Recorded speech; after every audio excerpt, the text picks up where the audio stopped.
Hey guys, welcome back. Today we're going to talk about the second derivative and what that looks like on a graph. Okay, before we discuss the second derivative, let's review what you're supposed to know graphically about the first derivative. This is all your first derivative stuff that you're supposed to know. Okay, if f of x is increasing, f prime is positive. If f of x is decreasing, f prime is negative. Maximum, minimum, all these things you're supposed to know cold and be able to justify formally, okay? Now, one thing I want to point out, critical points. Notice to be a critical point, the derivative is 0 or undefined, okay? But to be a critical point, the derivative does not have to change signs. If it's a critical point, and the derivative does change signs, that makes it a maximum or a minimum. All right, and the reason I'm making a big deal about that is we're going to have something different for the second derivative. All right, here we go. So, second derivative. Second derivative is the rate of change of the first derivative. Okay, so real quick definition, one possible definition anyway, for the second derivative. If the second derivative is positive, then it ends up looking like concave up.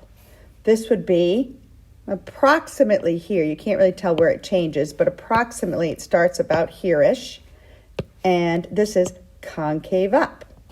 So that red stuff right there represents second derivative positive.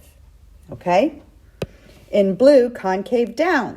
This is second derivative negative. So there's two new definitions you have to memorize.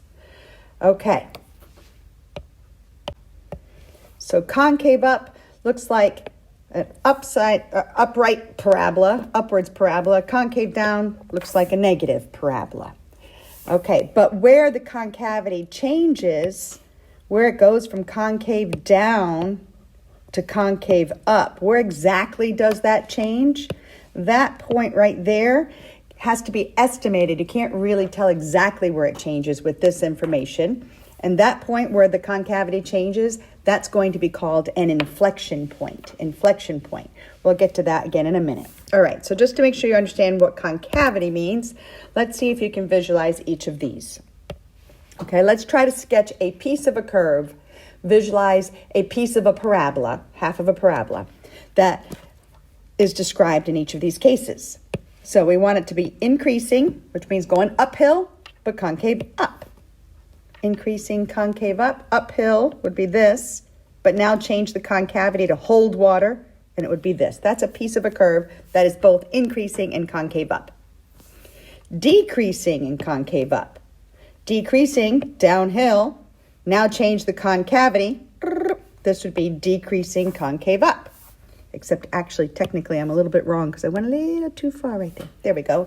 Okay, decreasing concave up. Let me try again. There. All right, increasing, uphill, concave down, change the concavity. That would be this piece. And decreasing, but concave down, like the right side of a negative parabola, okay? So that's what those pieces of curves would look like. Now let's talk about the symbols. For all of the increasing and decreasing pieces, that's your first derivative. So increasing means first derivative, positive. Skipping down to number 3, same thing. Increasing is first derivative, positive. Decreasing, first derivative, negative. Decreasing, first derivative, negative. Concavity, though, that's a second derivative issue. So concave up, you would justify that with second derivative positive. Okay, second derivative positive. These other two would be second derivative negative.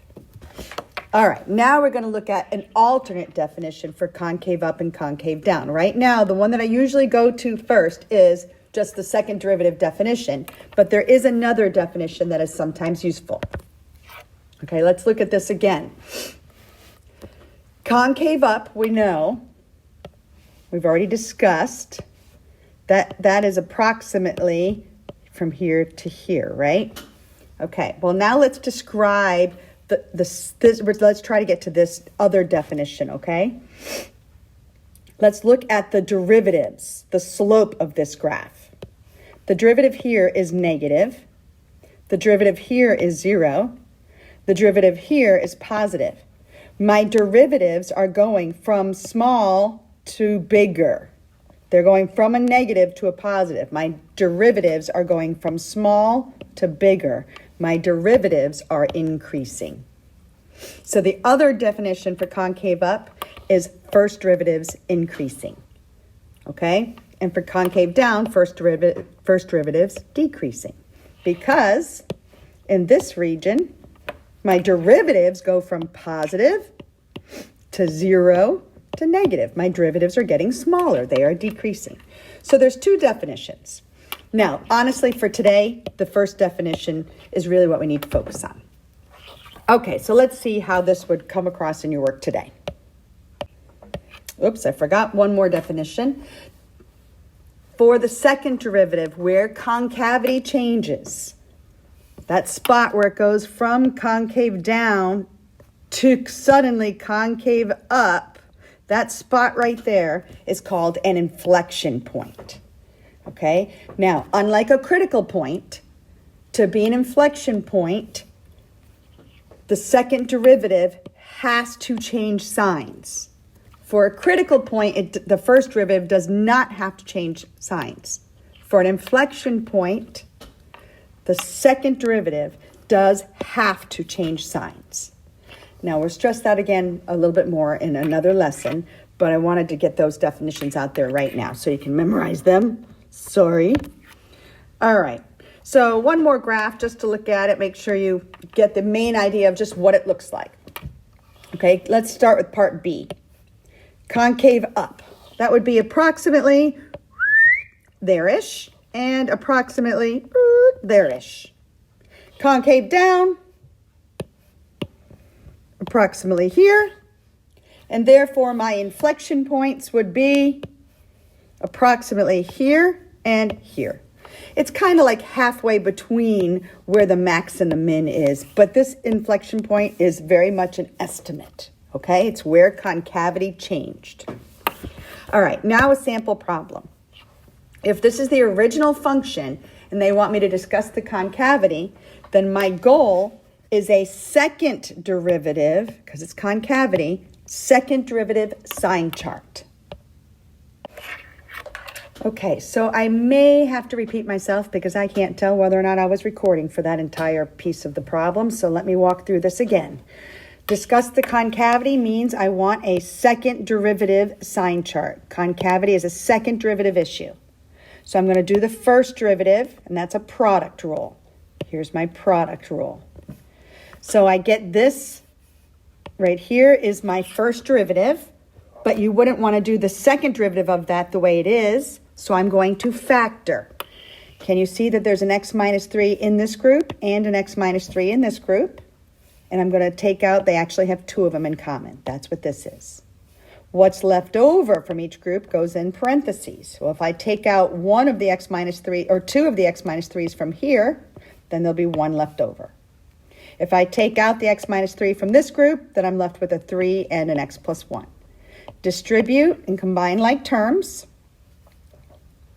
The 3's go away.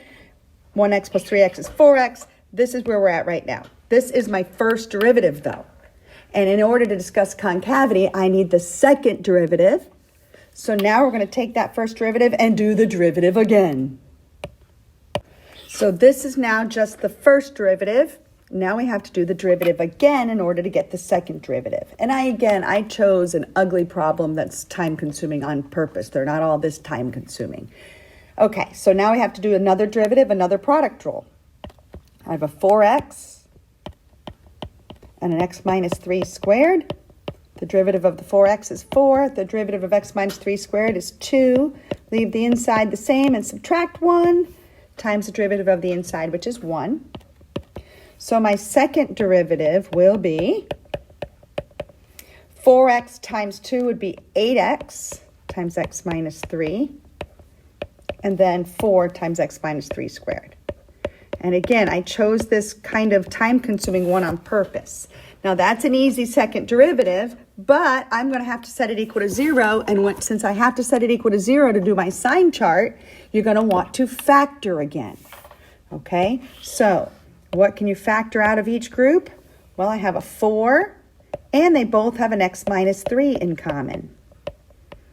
What's left over? In the first group, I'll have a 2x. And in the second group, I just have an x minus 3. Okay, combined like terms. 2x plus 1x is 3x minus 3. So this is my second derivative. Okay, so now that I have my second derivative, I'm doing my second derivative sign chart. Okay, so first set each factor equal to 0. This one would give me x equals 3. This one we could have factored out a 3, by the way, but it doesn't matter. I can still set it equal to 0 as is, and we get that x equals 1. So if this was a first derivative sign chart, these would be critical points. Since this is a second derivative sign chart, these are possibly inflection points. They're not necessarily inflection points unless the sign changes.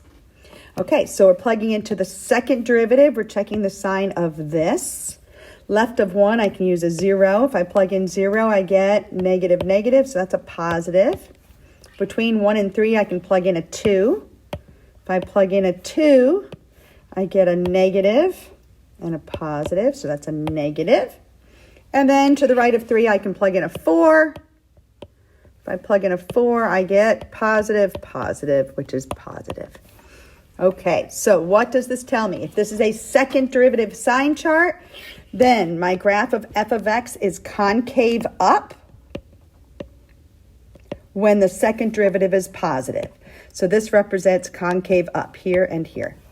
Negative infinity to 1 and 3 to infinity. Concave down is when the second derivative is negative, which would be this, from 1 to 3. Are these actually inflection points? As long as the second derivative sign changed, yes, those guys are both inflection points. Okay, what would this graph look like, the original function? Well, altogether, it's next to the fourth graph. It's concave up in the first part, concave down in the second part, and then concave up again. So it might look something like that. Okay, we'd need a little bit more information about the first derivative to put it all together. Okay, so let's summarize, okay, what your sign charts mean.